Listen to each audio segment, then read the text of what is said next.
My name is Laura Mitchell, and for the longest time, I believed that my life ended the day I signed those divorce papers. I was married to Brian Mitchell for 17 years. 17 long years filled with hope, heartbreak, and ultimately, disappointment. We built a life in Portland, Oregon. A modest home with blue shutters and a white picket fence that once symbolized dreams I had clung to since I was a girl. But somewhere along the way, our love faded, like paint peeling off a once colorful wall. The divorce was not sudden. It came like the slow settling of dust after a storm.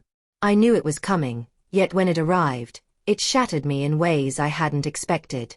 My daughter Olivia had just moved out for college, and for the first time in my life, I was alone. Truly, suffocatingly alone. The house echoed in silence. The kitchen table, once surrounded by chatter and the clinking of silverware, stood unused. I found myself forgetting meals, skipping showers, and walking aimlessly around the rooms as if searching for something I'd lost. Brian didn't fight for me. He didn't apologize. And that part hurt the most. It had been 2 months since the divorce when my sister, Rachel, called me one rainy Saturday morning. "Laura, you sound terrible," she said with concern laced through her voice. "I'm fine," I replied, my go-to lie. "You're not. Listen, Josh is coming to Portland for his internship. I was thinking, maybe he could stay with you for the summer." Josh. My nephew. He had always been the bright star of our family. Charming, grounded, intelligent. He was 22 now, a junior in college studying architecture, and had just landed a summer internship with a firm in the city. I hadn't seen him in nearly 2 years. I hesitated. "Rachel, I don't know. I'm not really." "You don't have to entertain him," she interrupted. "He just needs a place to crash." "But Laura, maybe you need someone too." There was a pause on the line, one I couldn't ignore. "I'll think about it," I finally said. 2 weeks later, Josh arrived. He stood on my doorstep with a duffel bag slung over his shoulder and a sheepish grin on his face. "Hey, Aunt Laura." It struck me how much he had grown.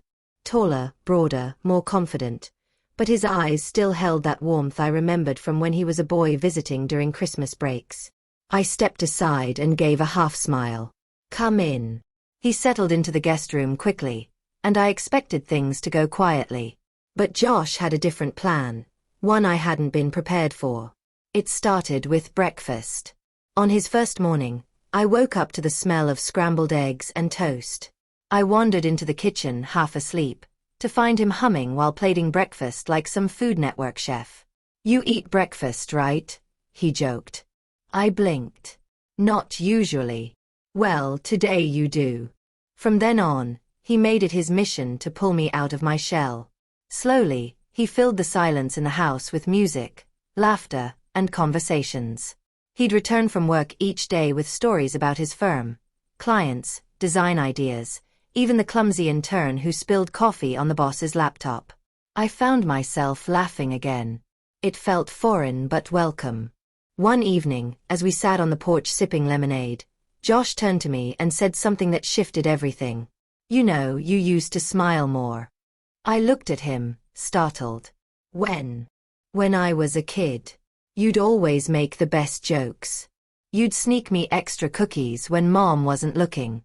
You even helped me build that birdhouse I ruined 3 times." I chuckled. "That birdhouse never stood a chance. But you didn't give up on it, or on me. You kept trying." His voice softened. "What happened to her? That version of you?" I swallowed hard. "She got tired." He didn't push me. Instead, he reached into his backpack and pulled out a sketchbook. "Then let's build her back up. Just like the birdhouse." That night, something cracked open inside me. I couldn't explain it. But from that moment on, I began to show up, not just for Josh, but for myself. I started making the bed. I grocery shopped with purpose. I even bought flowers for the kitchen table. Josh suggested weekend hikes, and though I groaned at first, I followed him up trails I had never explored. We talked about life, mistakes, dreams. I told him about my fear of being irrelevant now that I was divorced and childless at home. He listened. Really listened. And then he said something I'll never forget. "Aunt Laura, you're not done. You're just beginning." That summer became one of the most transformative times of my life. Josh brought life back into the house, and in doing so, reminded me of who I had once been. His confidence was contagious. He encouraged me to start painting again, a hobby I had abandoned during my marriage. He even surprised me by signing me up for a local art fair. "You're insane," I told him, laughing. "Maybe," he said. "But you're brilliant."